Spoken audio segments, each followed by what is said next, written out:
94 HJY. We're going to hand the airwaves off to Mr. Leadbelly. Yeah, that is blues legend, Leadbelly. He's all about the Good Morning Blues. And Jim Shorts, why the heck do we present the Good Morning Blues? Why do we present New England? Blues? I'll tell you why we present them. It's quite simple, actually, because you know what? No matter how bad you got it. Yes, sir. No matter how low your life may go. Tell me all about it. It's always good to know. Yeah, somebody, somewhere, got it worse than you. Well, a couple of people have it worse than us, I would assume right now. Down in Kentucky over the weekend, they were a little bit high and looking for a swimming hole, and they kind of drove off the side of a road, ended up crashing over a guardrail. And kind of into the side of a creek. But the worst part about it is that... they landed right on a beehive. Oh, no. In addition to the accident, they got stung multiple times. A woman in a bikini. The best part of this story is the news reporter in Kentucky getting an eyewitness. Here he is, Gary Anderson. Well, I just got done feeding my chickens, watering them and stuff, and I walked back to my house there to get my phone so I could play a video game on it. And all of a sudden, I heard a big boom. I looked back out my door, and the electric pole fell, and the lines were falling, and the Jill tacklers sideways into the fence.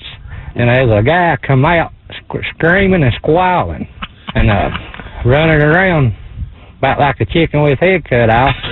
But I told him he needed to get out of that water. But say I didn't know he was getting eaten up by bees. I thought he was just high. That girl in that little bikini, she had a little red dot over her. Is that Gary or Ozzy? Southern version of Ozzy. Hey, you know the great thing is? Gary's got a cell phone. That's fantastic. Right. It's all talk and no substance. On 94 HJY. This report is brought to you by J.C. Penney. Now your storms. He sucks, man. Some of us really don't like it, man. These sick jokes, I mean, they're funny to some people, but they're not funny to others that do listen to you. Well, then don't listen. They don't listen? No. If you're offended by a bit about the bishop, then don't listen. That's not what I'm saying. She's not even being rude to me, and I'm just telling you, man, that it's like, some people don't find it too funny. And you don't listen, so in other words, you're saying someone that does listen to your show because they don't like everything you say, we don't get to voice an opinion. No, you do get to voice an opinion, and you did, and our opinion is, it's like any other show that you listen to on the radio or TV. Instead of asking them to change the show, you have a choice of either listening or not.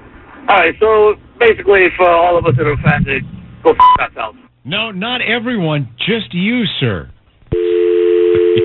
Paul and Al. You're rotten. That's just good radio. I agree with him. Incredibly good. Like God has kissed me with a mouthful of scotch.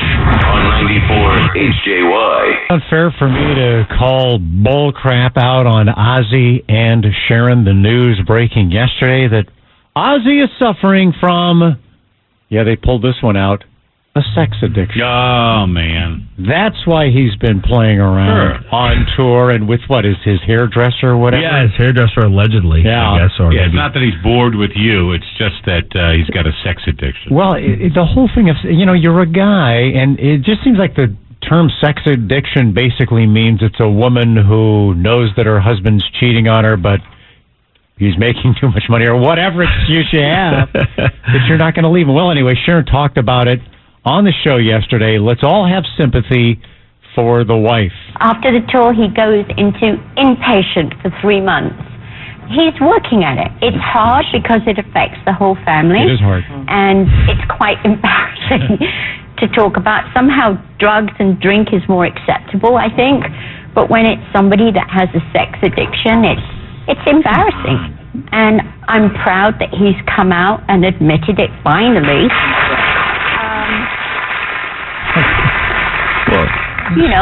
I think he should call Tiger Woods for some advice.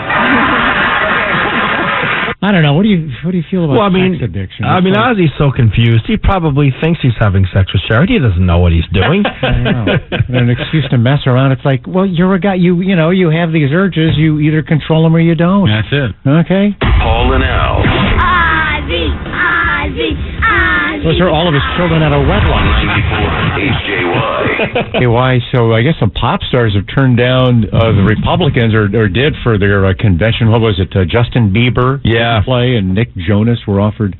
Well, they got Scott Baio. I mean, come on. It's not like they didn't get anybody.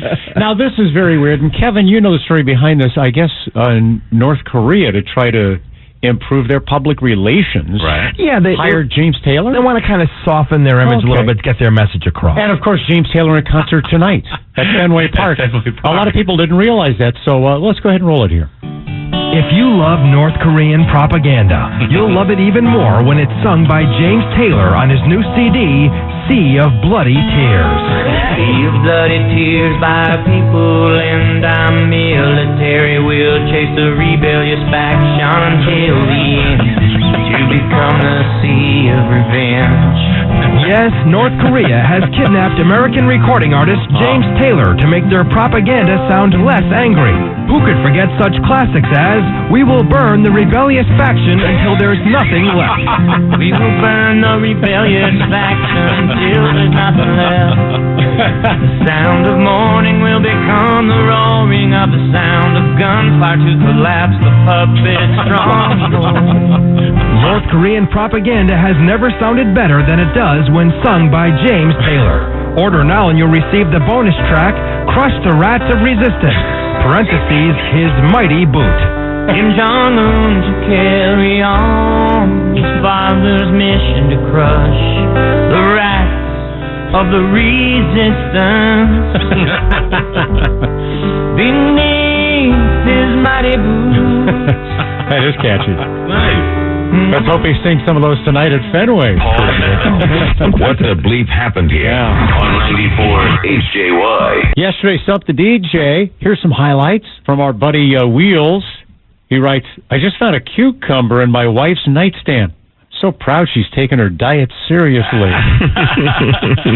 He also writes, this is kind of unusual. The subway in my town is giving away free 6 inchers through the hole in the bathroom stall. So, lucky Wheels there.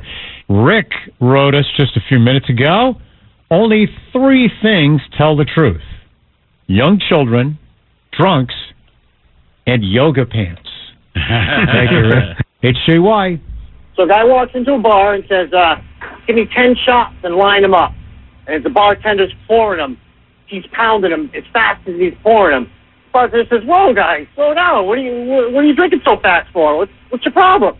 He says, oh, if you had what I had, you'd be drinking this fast.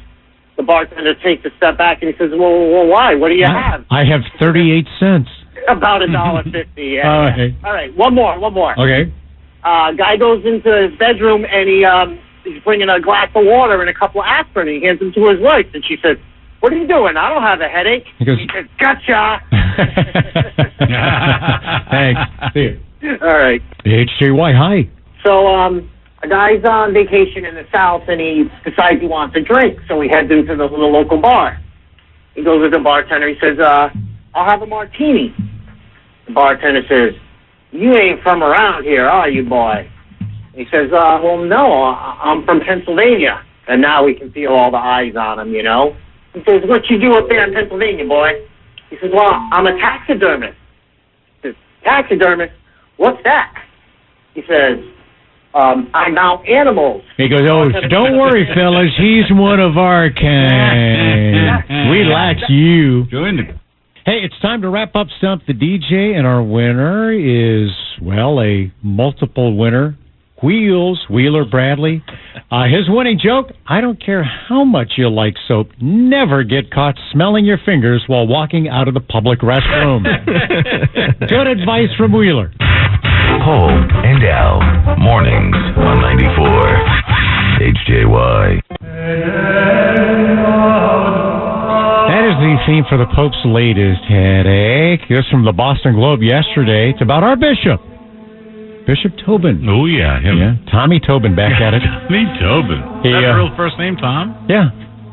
Tommy Tobin. Tommy Tobin. He launched an attack on Tim Kaine, you know, the Democratic vice presidential candidate. Yeah, sure. Nice guy. Seems like a nice guy. Well, and he's a guy who volunteered as a Catholic right out of college down in South America for a couple of years. Yeah, did a mission down there, right? Well, Tommy Tobin, our bishop, his argument against Mr. Kane, the typical litany of reasons. He supports gay marriage. Mr. Kane does. He also, a woman's right to choose. And the bishop pointed this out, that Kane supports women becoming priests. Heaven forbid. Yeah, I mean, that's oh my God, absurd to even think about it, right? Huh? And on the right to choose, he says, as a private citizen, I'm a Catholic, and so I am against abortion. So he said that, but as a political figure, I have to represent the people's wishes, as opposed to his faith specifically. Right. Very good for him. Okay, well, the ultimate irony is that while he was taking shots at VP candidate Kane, he and the lawyers for our diocese were battling successfully in the Rhode Island Supreme Court to get priest abuse cases at Our Lady of Mercy down at East Greenwich tossed out. Oh, yeah. Because of the old statute of limitations. Oh, man. And the bishop even refused to meet with the two victims just to have a meeting with them. Really? He refused to have a meeting with them.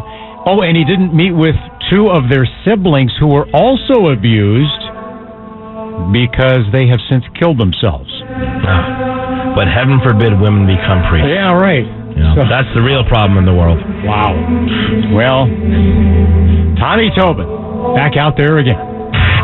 Cole and Al, mornings on 94 HJY. The rock guy that's in the news this morning is Alice Cooper. Oh, yeah? What's going on with Alice Cooper? Well, he's talking about all the musicians who are volunteering their thoughts on politics on the upcoming election. And Alice Cooper, well, he doesn't think that rock stars should be doing that.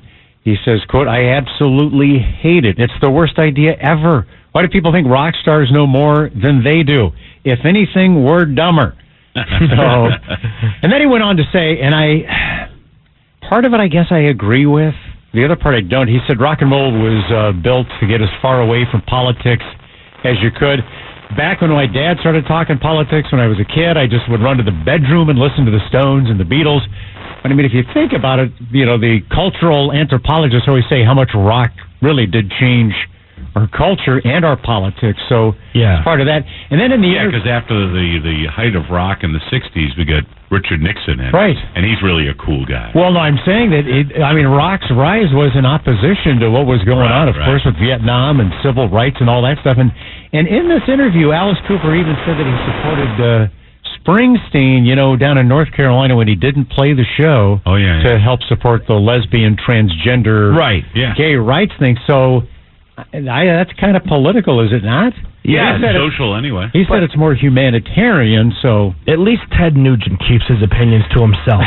Got to give him credit for that. Well, actually, she shot an arrow right in Alice Cooper's heart after he... I'm not sure Ted Nugent's a musician. And then Ted Nugent 3 chords and a lot of opinions. What does that make? Not to a chimpanzee or to Hillary Clinton. Thank you, Ted. Cole and Al, mornings on 94 HJY. It's admitted that no study has ever proven that flossing your teeth is effective. But since they think it works, it's not a huge burden. That's why they recommend it. Shorts? It's got to be, hey, not being one that flosses. But when I do, but when I go to the... Now, you say you don't... the dental assistant does it for me. It's the most painful experience of my life. Also, the dental assistant definitely hates you. There's no question about it. Yeah, she's not looking forward to that visit. No. That's her most painful. I get chunks of roast beef from the house of pizza. Oh, God. Now, Short, how do you not floss your teeth? We talked about this for years, and you still haven't picked up the habit of flossing? Every time I floss, I bleed profusely. Well, that's because you need to floss every day. That doesn't make much sense, Paul. Your teeth are I'm going to do the thing that makes me bleed profusely more often that I don't bleed as much. That's called delayed gratification because your teeth aren't going to fall out within the next 5 years. Still in there. Yeah. On there. I mean, how long am I going to live? You know? I will say this. I may win this one, Paul. My dentist did say only floss between the teeth you want to keep. Shorts, I'm going to bet you a roast beef sandwich that my teeth fall out that before I die? before you die, yeah. I'll take that bet. I think I win either way. This is so weird. I can't believe, you've never flossed? Well, twice a year when I go for my... When your dental hygienist doesn't... Okay. I hope everybody ate breakfast. If you didn't, stop by. I'll floss. You can have what I've been eating for the last 3 months. If you don't mind roast beef on a rope. Wow. Disgusting. Call the now. That's inappropriate. That's violating a boundary. On 94 HJY. 94 HJY.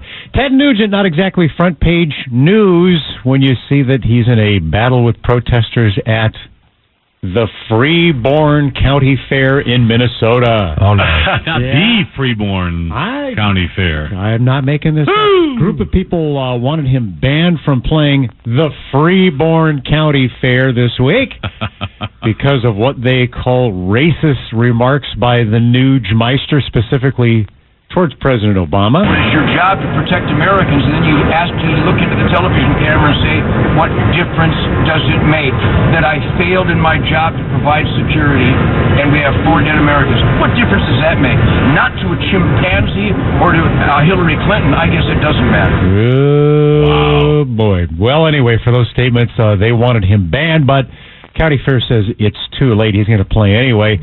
And Nugent has lashed out at his detractors, saying, and I'm quoting Ted here, it's another example of brain-fried subhuman mongrels who are all on dope trying to clamp down on my freedom. And he went on and said, clearly I'm doing God's work as the America-hating, lying, liberal scum dogs are all pissed off at me. So Ted will be playing. I know you're not going to be disappointed. He will be playing the Freeborn County Fair. Yeah, I got tickets for that. That's this Friday. Stop the BS here.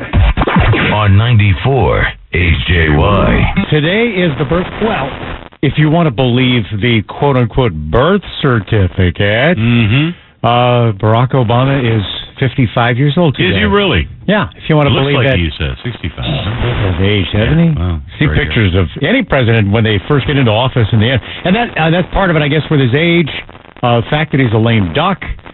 He really doesn't care what he says anymore, and especially when he's talking to our Kevin. 94 HJY's Kevin, thrilled to have President Barack Obama in studio. Welcome to the show, Barack. I'm sure you're as honored to be talking to a celebrated radio personality like me as I am to be talking to you. I'm sorry, who'd you say you were? Kevin the Stunt Boy, but... sorry, go ahead. Anyway, for the kids out there, yes? What kind of childhood did you have that prepared you to be president? I spent the last 2 years of high school in a daze. Oh, okay. I drank beer heavily and tried drugs enthusiastically. Oh, all right. I don't know if that's really good advice for the young kids. Look at yourself before you pass judgment. What's that supposed to mean? You know exactly what I mean. No, One of your friends was just arrested for drug possession. That's not true. That wasn't my friend. It was my mother, but... True. That's enough about me. What was the drug scene like when you were growing up? I mean... I discovered that it didn't make any difference whether you smoked reefer in the white classmate's sparkling new van, or in the dorm room with some brother you'd met down at the gym, or on the beach with a couple of Hawaiian kids who had dropped out of school and now spent most of their time looking for an excuse to brawl. Okay, I see you're offering me a hit off of your bong right now. Yes. I don't think that's a good idea. I'm telling you, man, this stuff will poison your mind. You think we can actually, smoke this on the radio without getting in trouble? I mean... Yes, we can. And now, mornings on 94 HJY. Man, what a year for concerts at Fenway Park. Of course, McCartney. Oh, and his sidekick, Rob Gronkowski. Yes, remember that one? That was great. I gave away tickets for Pearl Jam. They're playing this weekend at Fenway, but Shorts, tomorrow night? Yeah, tomorrow night, yeah. You're going to be there, right? Oh, I hope so. Who's there? Who's there? James Taylor. Get ready to rock your ass off. Yeah? When James Taylor returns to bring his power ballad. How sweet it is to be loved. Yeah. It's going to be a high-octane, headbang banging rock you've come to expect from James Taylor. I'll be there. Sing it, JT. Jim Shorts on Sports will be jamming on his air guitar to legendary heavy riffs such as I've seen fire and I've seen Screw the noise ordinance. Whenever I see your smiling face, I have to smile myself. That's James Taylor. Cowardly people you love will love. Mosh Pit tickets still available. Yeah. What happened to you guys? You used to be cool. On 94 HJY.